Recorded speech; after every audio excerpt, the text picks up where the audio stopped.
خوش آمدید۔ آج ہم ایک بہت ہی دلچسپ فکری موضوع پر بات کرنے والے ہیں۔ ایک طرف ہیں مشہور سائنسدان رچرڈ ڈاکنز اور الحاد کے حق میں ان کے دو بہت مضبوط دلائل، اور دوسری طرف ہے ایک قدیم اسلامی اسکالر ابن تیمیہ کا ایک گہرا مذہبیاتی جواب۔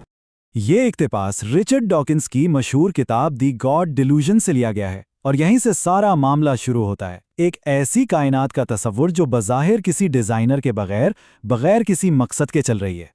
تو آج ہم کیا کچھ دیکھنے والے ہیں؟ ہم ڈاکنز کے دو چیلنجز سے شروع کریں گے، پھر ارتقاء کے سوال اور ڈیزائنر کے تضاد پر بات کریں گے، اور دیکھیں گے کہ ایک تیسرا آپشن کیسے پیش کیا جاتا ہے، اور آخر میں خدا کی شبیہہ کی وضاحت پر بھی بات ہوگی۔ چلیں اب گہرائی میں اترتے ہیں۔ سب سے پہلے دیکھتے ہیں کہ ڈاکنز کے وہ دو بڑے چیلنجز ہیں کیا جن کا سامنا مذہبی فکر کو ہے۔ تو پہلا چیلنج تو ہے سائنس کی طرف سے، جو کہتا ہے کہ ارتقاء کا نظریہ ہی ہر چیز کی وضاحت کے لیے کافی ہے، اور دوسرا جو زیادہ فلسفیانہ ہے وہ یہ ہے کہ ایک پیچیدہ خدا کا تصور بذات خود منطقی طور پر بے معنی ہے۔ ٹھیک ہے، تو پہلے چیلنج سے شروع کرتے ہیں اور دیکھتے ہیں کہ اس کے جواب میں کیا دلیل دی جاتی ہے۔ ڈاکنز کا اصل نقطہ یہ ہے کہ دیکھیں، قدرتی انتخاب کے ذریعے ارتقاء یعنی ایوولوشن زمین پر زندگی کے تنوع کو سمجھانے کے لیے کافی ہے۔ اس کے ہوتے ہوئے ہمیں کسی خالق یا ڈیزائنر کی ضرورت ہی نہیں ہے۔ یہ ایک غیر ضروری مفروضہ ہے۔ اب یہاں جواب بہت دلچسپ ہو جاتا ہے۔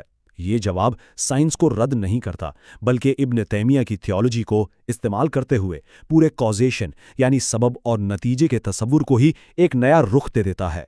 اس کو ایسے سمجھیں، ایک ہے پرائمری کاز یعنی اصل اور اولین سبب جو خدا کی مرضی اور تخلیقی طاقت ہے، اور پھر ہیں سیکنڈری کازز یعنی وہ قدرتی عمل جیسے کہ ارتقاء جن کے ذریعے خدا کام کرتا ہے۔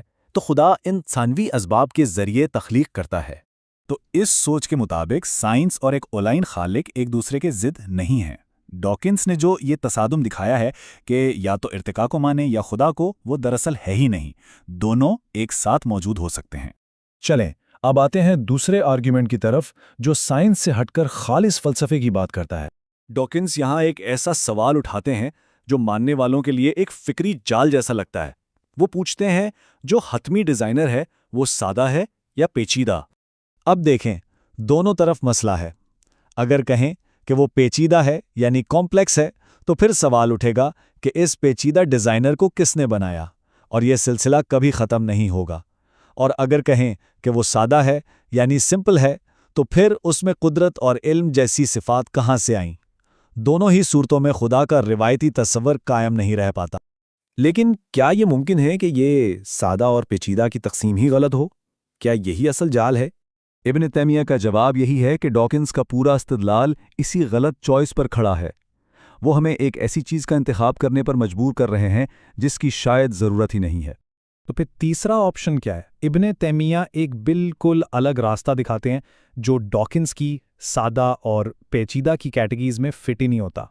یہ تصور ایک ایسی ہستی کا ہے جس کی اپنی حقیقی صفات ہیں، جیسے علم اور قدرت، لیکن وہ چھوٹے چھوٹے الگ الگ حصوں سے مل کر نہیں بنی، اور چونکہ وہ حصوں سے نہیں بنی تو اسے کسی بنانے والے کی ضرورت ہی نہیں ہے۔ یہاں آ کر وہ لامتناہی سلسلہ ٹوٹ جاتا ہے۔ اچھا، یہاں ایک سوال ذہن میں آتا ہے کہ اگر خدا کی صفات حقیقی ہیں تو کیا وہ اپنی مخلوق جیسا نہیں ہو جائے گا؟ یہ ہمیں ایک بہت نازک مذہبیاتی بحث کی طرف لے جاتا ہے۔ دیکھیں، الہیات میں خدا کو بیان کرتے ہوئے دو انتہائیں ہیں جن سے بچنا ہوتا ہے۔ ایک طرف تو یہ کہ خدا کو ہر صفت سے پاک کر دیا جائے یہاں تک کہ وہ ایک بے معنی غیر شخصی تصور بن جائے۔ دوسری طرف یہ خطرہ ہے کہ اس سے اتنا انسان جیسا بنا دیا جائے کہ اس کی عظمت ہی ختم ہو جائے۔ تو ترمیہ کا راستہ ایک درمیانی راستہ ہے، ایک بہت نازک توازن۔ وہ کہتے ہیں کہ خدا کی صفات کو حقیقی مانے جیسا کہ کتابوں میں بتایا گیا ہے، لیکن ساتھ ہی یہ بھی مانے کہ وہ صفات مخلوق جیسی بالکل نہیں ہیں، وہ بے مثال ہیں۔ اس کو سمجھنے کے لیے یہ جنجر بریڈ مین کی مثال بڑی زبردست ہے۔ سوچیں، ایک جنجر بریڈ آدمی اپنے بنانے والے بیکر کی شبیہ پر تو ہو سکتا ہے، لیکن ظاہر ہے وہ اپنے بیکر کے برابر تو نہیں ہو سکتا۔ بالکل اسی طرح خدا کی صفات کو ماننے کا مطلب یہ نہیں کہ ہم خدا کو مخلوق کے برابر سمجھ رہے ہیں۔ تو اگر ہم ساری بات کو سمیٹیں تو ڈاکنز کا پہلا چیلنج یعنی ارتقاء والا، اس کا جواب پرائمری اور سیکنڈری کازیشنز کے تصور سے دیا گیا، اور دوسرا چیلنج یعنی ڈیزائنر والا پیراڈاکس، اس کا جواب ایک تیسرے آپشن سے دیا گیا ایک ایسا خدا جو نہ سادہ ہے، نہ پیچیدہ، بلکہ ناقابل تقسیم ہے۔ تو آخر میں یہ ایک بڑا سوال ہمارے سامنے آتا ہے، کیا قدیم زمانے کی الہیات آج کے جدید دور کے مباحثوں کے لیے کوئی نئی سوچ فراہم کر سکتی ہے؟ شاید پرانے فکری نظاموں میں آج کے سائنس، عقل اور ایمان سے جڑے سوالات کے جوابات چھپے ہوں۔